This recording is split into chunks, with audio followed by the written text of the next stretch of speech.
sa yung may ngimak na.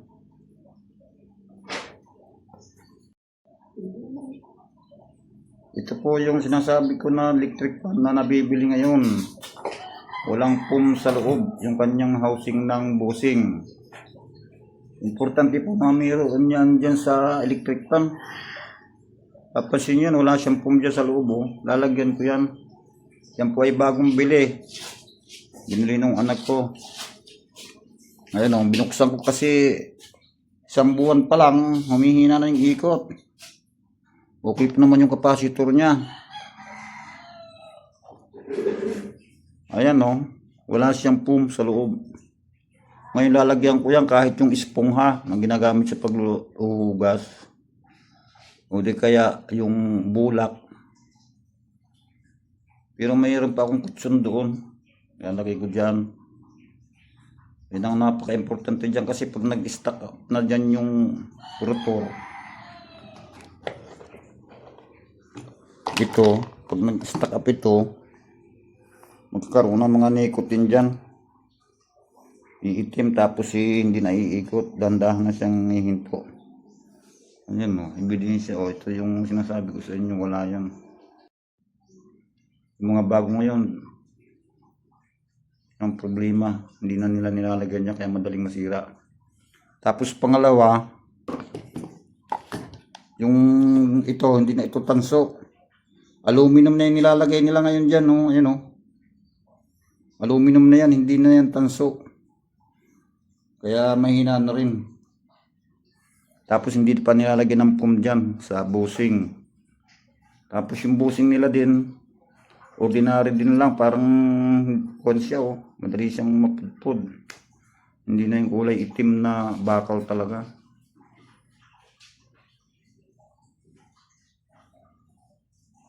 Kaya ngayon lalagyan ko yun ng pum. Pupunuin ko ng langis. Para yun ay tumibay pa at tumagal naman. Mabawi yung pagkakabili. Hindi ko na rin babanggitin yung presyo. Thank you po guys sa mga nanonood. Ito lang yung pinapaliwanag ko sa inyo na yun ay kailangan ay mayroong pum sa housing ng busing. Thank you po.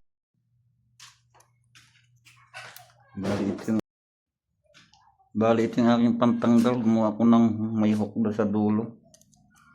Papasok dyan. Pero mahirap ta rin tanggalin yan. Mahirap ibalik.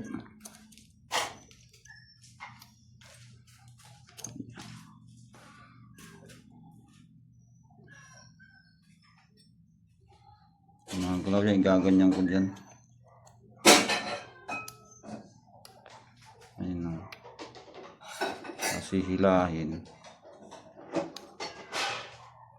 Pero kailangan may maghahawak. Yung pagbabalik na naman ito ang mahirap.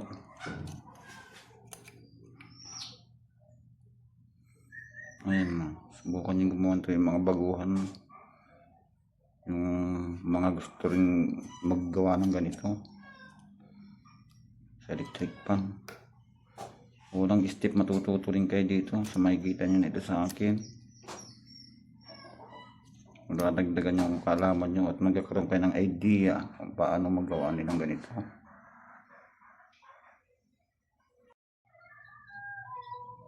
Ayan, yung nakalagay oh, yung nilalagay nila sa bago ngayon, durog na pum, parang hindi naman siya pum. Yun yung laman niya, wala nang langis. Kaya matutuyuan siya. Yung nakalagay ito oh, ito yung busing, ito yung busing nyo oh. May gas-gas na yung busing. Parang gold, parang tanso. Pero yung ayun no. Ganito na yung nilalagay nila, hindi na yung itim, yung bakal talaga, parang tanso ito.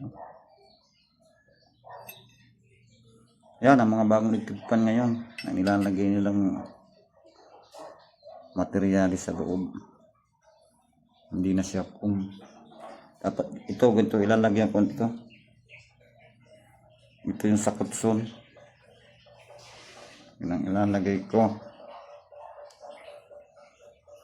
Gupit ako ng pabilog. Yan.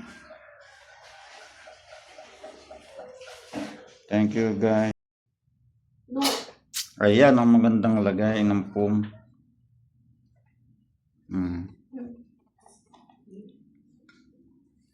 Nasa na yung takip ko na ilagay.